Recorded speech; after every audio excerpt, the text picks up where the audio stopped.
Put some respect on my name.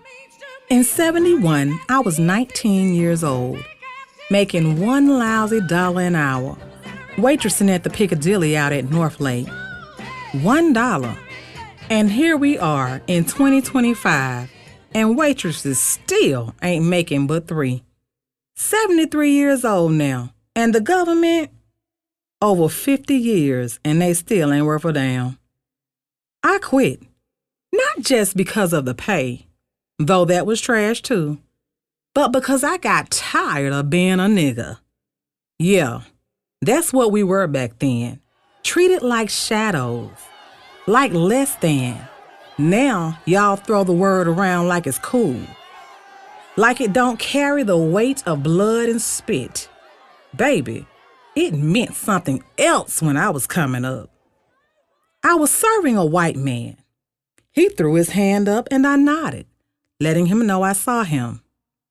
Guess I didn't move quick enough for his liking, 'cause next thing I know, he clapping at me like I was supposed to jump. I said, "I'll be right there, sir." He hollered back loud and nasty. "Nigga, don't you hear me calling you? I said I want a fresh cup of coffee." Now, I've been called worst, but something about that moment, I snapped. I smiled, calm as could be. "I'll be right over with you a fresh cup of hot coffee, sir." Walked over, leaned across that table to fill his cup, and he snatched it back like I had poison on my hands. "Don't you put those nigger hands on my cup," he said. I looked him dead in his eyes, smiled, and said, "Then you hold it, sir." And I poured that coffee, slow and steady, right over his high-class, white nigger ass. Needless to say, management came running, told me I was fired. I told them they didn't need to bother. I quit. One thing I ain't, and two things I'll never be. That's your nigga or your bitch. Miss me with that. My next toxic connection? Child, Cameron Thompson, husband number 2. Met that fool at a house party. Now you know I love to dance. Music, that was my lifeline.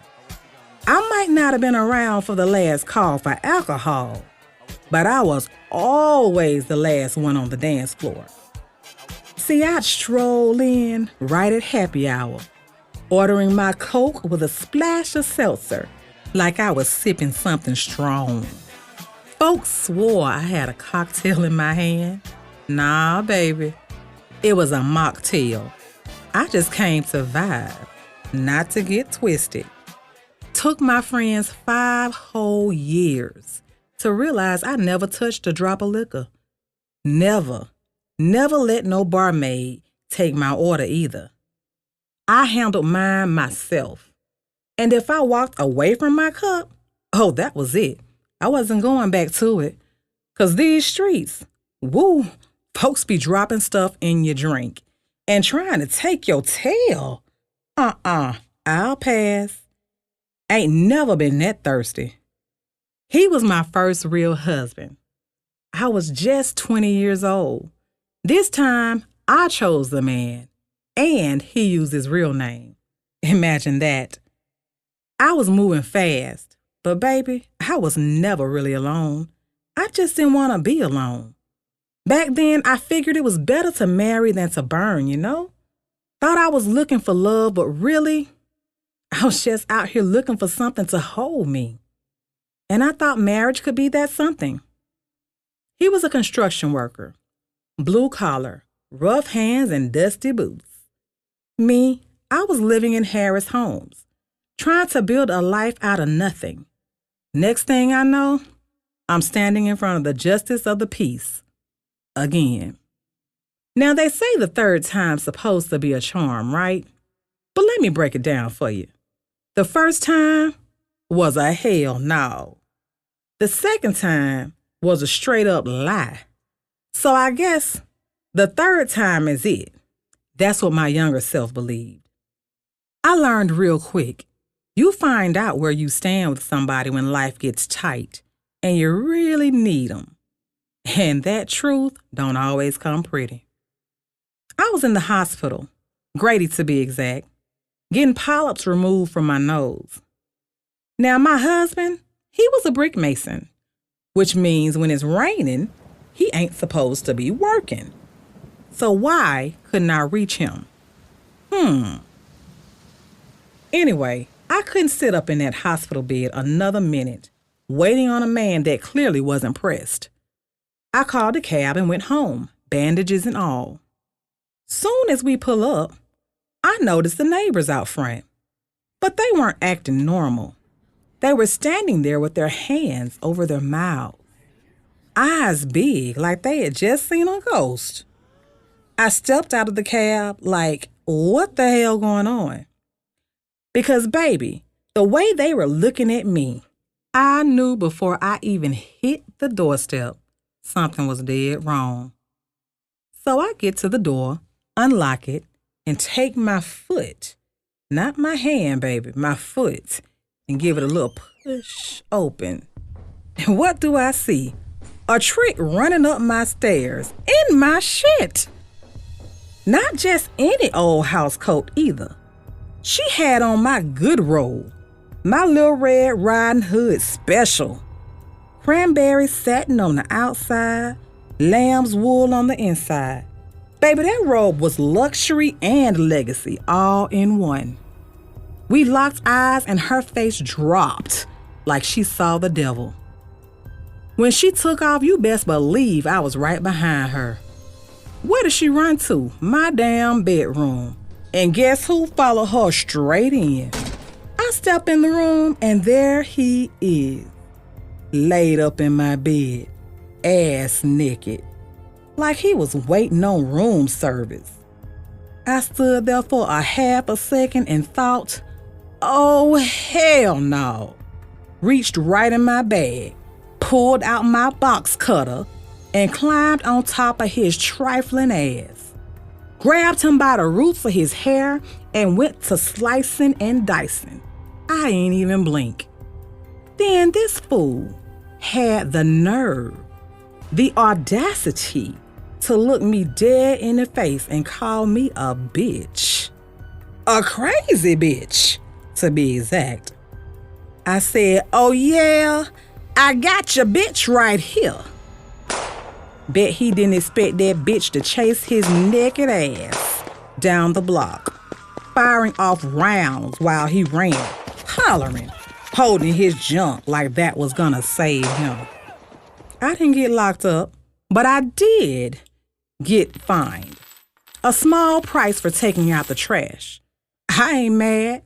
He was lucky I missed. Lord knows I wasn't aiming for no warning shots.